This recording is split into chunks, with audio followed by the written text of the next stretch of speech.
These might be one of my most favorite things that I've made in air fryer till date. Garlic lemon pepper skewers in the air fryer. I mean, just look at the chicken, how soft, moist and juicy that chicken is. You can also use the same recipe to make your chicken for your meal prep. The ingredients used here are very basic, very simple. I've just taken some boneless chicken here. I use chicken breast, you can use chicken thigh. Then add some salt, paprika, garlic and onion granules. If you don't have granules, you can use some powder. Add black pepper as much as you want, minced garlic, lemon juice and olive oil.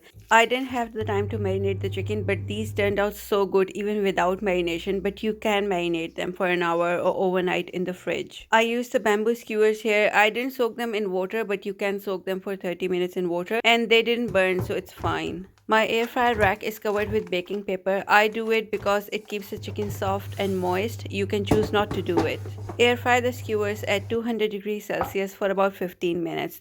To make the butter glaze, just take some soft butter. Soft means room temperature butter. Add all the ingredients that are listed on the screen. Flip the skewers after 15 minutes and air fry for another 5 minutes. You can adjust the timings for the skewers here. I like my chicken to be a bit charred, so I cook these skewers for 20 minutes. Please remember that air fryers of different make are different, so keep an eye on your food when you're cooking it. Once the skewers are ready, brush the butter on them and enjoy.